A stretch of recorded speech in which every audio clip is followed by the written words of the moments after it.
നമുക്ക് ആദർശിന്റെയും നയനയുടെയും നാളത്തെ നല്ലൊരു കഥ കേട്ടാലോ? അതിനു മുമ്പ് ഒരു കാര്യം പറഞ്ഞോട്ട് വീഡിയോ ഇഷ്ടപ്പെടുവാണെങ്കിൽ ഒന്ന് ഹൈപ്പ് ചെയ്യാൻ മറക്കരുത്. ആദ്യമായി കാണുന്നവരാണെങ്കിൽ സബ്സ്ക്രൈബ് ചെയ്യാനും മറക്കരുത് കേട്ടോ. അങ്ങനെ നമ്മൾ കാണുന്ന ഒടുവില് നവീന് കനകയോടും ഗോവിന്ദനോടും ആ കാര്യം ചോദിക്കുകയാണ്. നന്ദുവിനും അനിക്കും തമ്മിൽ അടുപ്പമുണ്ടായിരുന്നോ, അവര് തമ്മിൽ ഇഷ്ടത്തിലായിരുന്നോ എന്നുള്ള അത് കേട്ട് കഴിഞ്ഞപ്പോൾ ഒരു നിമിഷം കനക ഞെട്ടലോടുകൂടി ഗോവിന്ദനെ നോക്കുകയാണ്.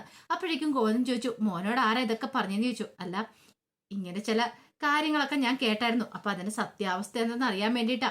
അത് കേട്ടപ്പോ കനക പറഞ്ഞു, മോനെ അത് പിന്നെ അങ്ങനെയൊന്നുമില്ല അവര് തമ്മില്. നന്ദുവിന് അങ്ങനെ എന്തെങ്കിലും ഉണ്ടെങ്കിൽ ഞങ്ങൾ വേറെ കല്യാണം ആലോചിക്കുക. പിന്നെ എനിക്ക് അങ്ങനെ ചെറിയ ഇഷ്ടം ഉണ്ടായിരുന്നു തോന്നേ. പക്ഷെ ഒരു കാരണവശാലും അനന്തപുരി പോലൊരു വീട്ടിലേക്ക് എന്റെ നന്ദുവിനെ ഞാൻ പറഞ്ഞയക്കില്ല. എന്റെ രണ്ട് മക്കൾ അവിടെയുണ്ട്. പക്ഷെ മൂന്നാമത് ഒരാളെയും കൂടെ അവിടേക്ക് ഞാൻ പറഞ്ഞു വിടില്ല മോനെ എന്ന് പറഞ്ഞു. അത് കേട്ടപ്പോ നവീനൊരു ആശ്വാസമൊക്കെ ആയി. എന്നാലും ഇനിയിപ്പം നന്ദുവിന്റെ മനസ്സിൽ അങ്ങനെ എന്തെങ്കിലും ഉണ്ടോ എന്നൊരു ചിന്ത. പിന്നെ മോൻ പേടിക്കൊന്നും വേണ്ട കേട്ടോ, നന്ദുവിന് അങ്ങനെയൊന്നും ഇല്ല എന്ന് പറഞ്ഞു. ആ സമയത്ത് നവീൻ ഇങ്ങനെ ആലോചിക്കുവാണ്. കനക ഇങ്ങനെ ആലോചിച്ചു, എന്തുകൊണ്ടായിരിക്കും ഇവന് ഇങ്ങനെയൊക്കെ ചോദിക്കുന്നേ. അപ്പോഴേക്കും കനക ചോദിച്ചു, അല്ല മോനെ, മോനോട് ഇത് ആരാ പറഞ്ഞെന്ന് ചോദിച്ചു. അത് എൻ്റെ ഒരു ഫ്രണ്ട് വഴി ഞാൻ അറിഞ്ഞാന്ന് പറഞ്ഞു. അനാമിക പറഞ്ഞാന്നുള്ള കാര്യം പറഞ്ഞില്ല. അത് പറയാൻ പറ്റില്ലല്ലോ, അതുകൊണ്ട് മാത്രം പറഞ്ഞില്ല. അങ്ങനെ കുറച്ച് സമയം കൂടെ നവീൻ അവിടെ സംസാരിച്ചിരുന്നിട്ടാണ് പോരുന്നത്. പോരുന്ന വഴിക്ക് നവീന് അനിയെ വിളിക്കുന്നുണ്ട്. ഇതങ്ങനെ വെറുതെ വിട്ടിട്ട് കാര്യമില്ലോ. അപ്പൊ അവന്റെ മനസ്സിൽ നന്ദുവിനോട് ഇഷ്ടം ഉണ്ടായിരുന്നു.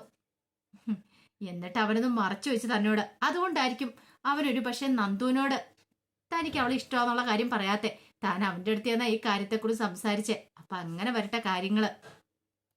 ഒടുവില് നവീന് അനിയെ വിളിച്ച് സംസാരിക്കുന്നുണ്ട്. സംസാരിക്കുന്ന സമയത്ത് നവീൻ ചോദിച്ചു, എടാ അനി, നീ നന്ദുവിനോട് എന്റെ പ്രണയത്തെക്കുറിച്ച് പറഞ്ഞു എന്ന് ചോദിച്ചു. അത് പിന്നെ എടാ, എനിക്കത് പറയാൻ പറ്റിയില്ല, ഞാൻ പറഞ്ഞല്ലോ. അപ്പോഴേക്കും നവീൻ പറഞ്ഞു, ഒരു കാര്യം ചെയ്യാം, ഇനിയിപ്പം നീ പറയണ്ടെന്ന് പറഞ്ഞു. അതെന്താ, ഞാൻ നേരിട്ട് അവളോട് പറഞ്ഞോളാം. എനിക്കാണോ വല്ലാത്തൊരു ടെൻഷനായി. ഇനിയിപ്പം നിന്നെ ഞാൻ ചുമതലപ്പെടുത്തുന്നില്ല. ഇത്രയും നാളും ആയില്ലേടാ, നിനക്ക് പറയാൻ പറ്റിയില്ലല്ലോ എന്ന് പറഞ്ഞു. എടാ അത് പിന്നെ വേണ്ട, നീ ബുദ്ധിമുട്ടുണ്ടാന്നൊക്കെ പറഞ്ഞിട്ട് നവീൻ കോള് കട്ട് ചെയ്തു. അനി ഇങ്ങനെ ഇരുന്ന് ആലോചിച്ചു, ദൈവമേ പെട്ടുപോയല്ലോ ഭഗവാനെ, എന്ത് ചെയ്യണമെന്ന് അറിയത്തില്ലാത്തൊരവസ്ഥയായിപ്പോയി എനിക്ക്. ഈ സമയത്ത് നയനയ്ക്കും ആദർശനിട്ടും പണി കൊടുക്കാൻ വേണ്ടിയിട്ട് ഞാൻ ജ്വല്ലറിക്കാർ ശ്രമിക്കുന്നുണ്ടായിരുന്നു. കാരണം നയനയ്ക്കിട്ടൊരു പണി കൊടുക്കുവാണെങ്കിൽ അത് നല്ല ഒന്നാതിനും പണിയായിരിക്കും. അത് മുഫ്തി ജ്വല്ലറിയെ മാത്രമല്ല, അനന്തപുരി കുടുംബത്തെ മൊത്തം തകർത്ത് കളയും. അപ്പൊ അതിന് വേണ്ടിയിട്ട് നാഗേന്ദ്രൻ ഡേവിഡും അവന്തികളെ കണ്ടുമുട്ടുന്നുണ്ട്. അങ്ങനെ അവര് ഒരു പ്ലാൻ തയ്യാറാക്കുകയാണ്. നാഗേന്ദ്രൻ പറഞ്ഞു, ഒരു കാരണവശാലും അവള് രക്ഷപ്പെടാനായിട്ട് പാടില്ല. ഈ നന്ദു എന്ന് പറയുന്നവളാണ് സ്വർണം പിടിച്ചെടുത്ത്, അറിയാലോ. സ്വർണം പിടിച്ചെടുത്ത് ആ ഡ്രൈവർ മരിക്കാൻ കാരണം അവൾ ഒറ്റയെടുത്തിയാണ്. അല്ലായിരുന്നു അങ്ങനെ സംഭവിക്കില്ലായിരുന്നു. അയാളെ നമുക്ക് കൊല്ലേണ്ടതായിട്ട് വന്നു. നമ്മുടെ എത്ര രൂപയുടെ സ്വർണ്ണം പിടിച്ചെടുത്തേ. അപ്പൊ തിരിച്ചൊരു പണി കൊടുക്കാതിരിക്കാൻ പറ്റില്ലല്ലോ. അപ്പൊ ഒരു ഒന്നാന്തരം പണി തന്നെ കൊടുക്കണമെന്ന് പറഞ്ഞു. അപ്പൊ നന്ദുവിനോട്ട് ഇപ്പൊ പണി കൊടുക്കണമെങ്കിൽ അത് നയനക്കിട്ട് കൊടുത്താൽ മതി എന്ന് പറഞ്ഞു. ഇത് കേട്ട് കഴിഞ്ഞപ്പം അവധി പറഞ്ഞു, അതെ അച്ഛാ, അത് ഞാനും ആലോചിച്ച കാര്യമാണ്. അന്നാ സ്വർണം പിടികൂടിയപ്പോ തന്നെ എന്റെ മനസ്സിലുണ്ടായിരുന്നു പറഞ്ഞു. നാഗേന്ദ്രൻ പറഞ്ഞു, എങ്കിൽ മോളെ നീ കാത്തിരുന്നോ, നാളത്തെ ദിവസം നമ്മുടെ ദിവസമായിരിക്കും എന്ന് പറഞ്ഞു. ഈ പറയുന്ന നയനക്കിട്ട് നമ്മൾ പണി കൊടുക്കും. അനന്തപുരിക്കാർ കരയാൻ പോകുന്നുള്ളൂ, ആദർശം നെട്ടോട്ട് ഓടാൻ പോകുന്നുള്ളൂ. ഞാൻ ആരാന്ന് ശരിക്കും അറിയിച്ചു കൊടുക്കാൻ പോകുന്നുള്ളെന്ന് പറഞ്ഞു. പിറ്റേ ദിവസം ആയി കഴിഞ്ഞപ്പം നയന പുറത്തുപോയപ്പോൾ ഡ്രൈവറെ കൂട്ടിക്കൊണ്ടാ പോയത്. അപ്പൊ ആദർശിന് പോകാൻ പറ്റിയിട്ടുണ്ടായിരുന്നില്ല.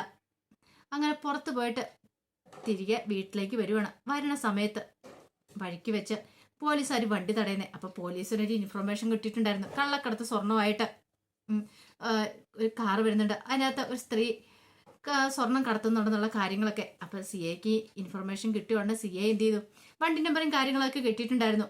അങ്ങനെ വഴിക്ക് ചെക്ക് ചെയ്യാൻ വേണ്ടി കാത്തു കിടന്നു. കുറച്ച് കഴിഞ്ഞപ്പം നയന സഞ്ചരിച്ച കാർ അങ്ങോട്ട് വന്നു. കാറ് തടഞ്ഞു നിർത്തി ഡ്രൈവറോട് ഇറങ്ങാൻ ആവശ്യപ്പെട്ടു. ഡ്രൈവർ ഇറങ്ങി കഴിഞ്ഞപ്പോഴത്തേനും പറഞ്ഞു, ആകെ കാറ് പരിശോധിക്കണമെന്ന് പറഞ്ഞു. ഡ്രൈവർ ചോദിച്ചു, എന്താ സാർ കാര്യം ചോദിച്ചു. കാറ് പരിശോധിക്കാനായെന്ന് പറഞ്ഞു. നയനയ്ക്കൊന്നും മനസ്സിലായില്ല.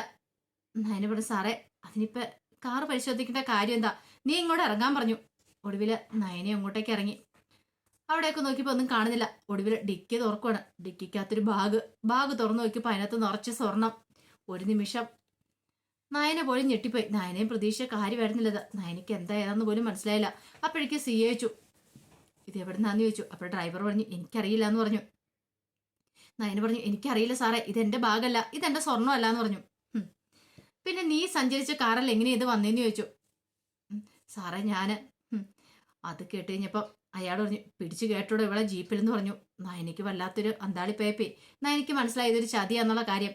കാരണം കാർ അവിടെ കൊണ്ടുപോയിട്ട സമയത്ത് അതിനകത്ത് സ്വർണം ഒളിപ്പിച്ചത് ഭാഗം അതിനകത്ത് കയറ്റി വെച്ചിരിക്കുമായിരുന്നു. പക്ഷെ നയന ഇത് അറിയുന്നുണ്ടായിരുന്നില്ല. നയനയെ മനഃപൂർവ്വം കൊടുക്കാൻ വേണ്ടിയിട്ട് നാഗേന്ദ്രനൊക്കെ കാണിച്ച പരിപാടിയാണിത്.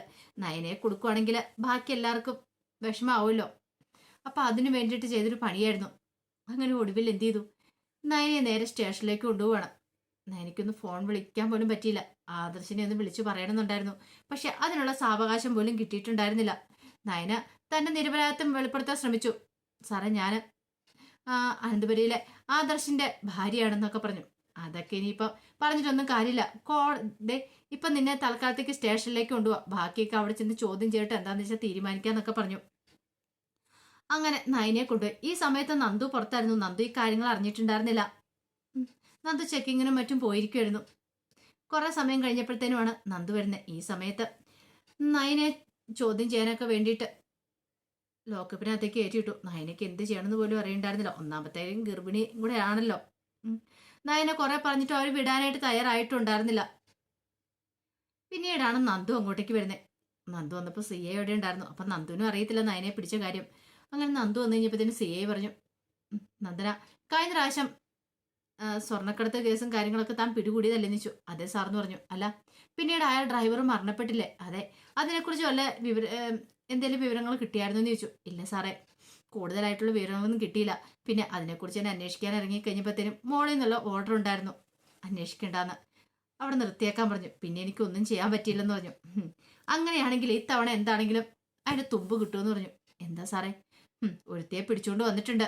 കള്ളക്കടത്ത് സ്വർണ്ണമായിട്ട് ഒരു ഭാഗം നിറയെ സ്വർണ്ണമായിട്ട് ഒരുത്തിയെ പിടികൂടിയിട്ടുണ്ട്. അവളെ ശരിക്കും ഒന്ന് ചോദ്യം ചെയ്യുവാണെങ്കിൽ ഇതിന്റെ സോഴ്സും കാര്യങ്ങളൊക്കെ കിട്ടും. ഇത് എങ്ങോട്ട് കൊണ്ടുപോകായിരുന്നു എങ്ങനെയായിരുന്നൊക്കെ അറിയാൻ സാധിക്കും എന്ന് പറഞ്ഞു. അപ്പോഴേക്കും നന്ദു ഓർത്തു, രക്ഷപ്പെട്ടു. അങ്ങനെയാണെങ്കിൽ മിക്കവാറും എൻ ജ്വല്ലറിലേക്ക് കൊണ്ടുവന്നായിരിക്കും സ്വർണ്ണങ്ങളൊക്കെ. അവർ പുതിയ ഷോപ്പ് തുറക്കാനായിട്ട് പോവുകയാണല്ലോ. അങ്ങനെയാണെങ്കിൽ അവിടേക്കൊക്കെ ആയിരിക്കും എന്നോർത്ത് ചോദ്യം ചെയ്യാന്നൊക്കെ ഓർത്തുകൊണ്ട് ലോക്കപ്പിന്റെ അടുത്തേക്ക് ചെല്ലുവാണ്. അപ്പോഴാണ് നന്ദു ആ കാഴ്ച കാണുന്നത്. അതിനകത്ത് നിൽക്കുന്ന നയനേച്ചി. നയനേച്ചോ, ഇതെങ്ങനെ ശരിയാവും? പെട്ടെന്ന് നന്ദു അങ്ങോട്ട് ഓടി ചെന്നു. നയനേച്ചി എന്താ ലോക്കപ്പിനകത്തെന്ന് ചോദിച്ചു. അപ്പോഴേക്കും സി ഐ വന്നിട്ട് പറഞ്ഞു, ഇവിടെ ആ കസ്റ്റഡിയിൽ എടുത്തേക്കെന്ന് പറഞ്ഞു. നന്ദു പറഞ്ഞു, സാറേ ഇതെന്റെ ചേച്ചി നയനയാണ്. ഹോ അങ്ങനെയാണല്ലേ, അപ്പൊ ഇവൾക്ക് സ്വർണ്ണക്കടത്ത് കേസുമായിട്ട് ബന്ധമുണ്ടല്ലേന്ന് ചോദിച്ചു. നയന പറഞ്ഞു, നന്ദു ഞാൻ തെറ്റൊന്നും ചെയ്തിട്ടില്ല. കാറിനകത്തൊന്ന് ബാഗ് കിട്ടി, പക്ഷെ അതിന് സ്വർണ്ണം ഉണ്ടെന്നൊന്നും എനിക്ക് അറിയണ്ടായിരുന്നില്ലെന്ന് പറഞ്ഞു. ആ സമയം സി എ നന്ദുനോട് പറഞ്ഞു, ശരിക്കും ഒന്ന് ചോദ്യം ചെയ്ത് നോക്ക്, അപ്പം സത്യങ്ങളൊക്കെ അറിയാന്ന് പറഞ്ഞു. നന്ദു ആകെപ്പാടെ പെട്ട അവസ്ഥയിൽ നിൽക്കുകയാണ്. എന്ത് ചെയ്യണമെന്ന് പോലും നന്ദുവിന് അറിയില്ല. നന്ദുവിന് മനസ്സിലായി ഇത് ട്രാപ്പാന്നുള്ള കാര്യം. തന്റെ നയനേച്ചി ഒരിക്കലും ഇത് ചെയ്യത്തില്ല. പക്ഷെ മനഃപൂർവ്വം ആരോ കുടുക്കിയിരിക്കുകയാണ്. ഒരു പക്ഷേ ഇതിനു മുമ്പ് താൻ സ്വർണം പിടിച്ചതിന്റെ വാശിയും വൈരാഗ്യവും ഏൻ ജ്വല്ലറിക്കാർ തീർത്താണോ എന്ന് സംശയമുണ്ട്. അല്ലെങ്കിൽ വേറെ ഏതെങ്കിലും ശത്രുക്കൾ ചെയ്ത പരിപാടിയാന്നുള്ള കാര്യം നന്ദുവിന് മനസ്സിലായി. പക്ഷെ എന്ത് ചെയ്യണമെന്ന് പോലും നന്ദുവിന് അറിയണ്ടായിരുന്നില്ല.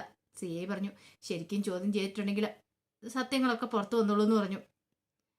നയനെ പെട്ടിരിക്കുകയാണ്. നന്ദുവിന് എന്ത് ചെയ്യണമെന്ന് അറിയില്ല. നയനോട് കാര്യങ്ങളൊക്കെ ചോദിച്ചപ്പോൾ നയനോട് സത്യാവസ്ഥകളൊക്കെ തുറന്നു പറയുകയും ചെയ്തു. നന്ദു സി ഐയോട് മാക്സിമം സംസാരിച്ചു നോക്കി. പക്ഷെ സി ഐ എടുക്കുന്നുണ്ടായിരുന്നില്ല. ഒടുവിൽ നന്ദു ആദർശിനെ വിളിച്ച് കാര്യങ്ങളൊക്കെ പറയാണ്. ഇത് അറിഞ്ഞു കഴിഞ്ഞപ്പോഴത്തേനും ആദർശം ഞെട്ടിപ്പോയി.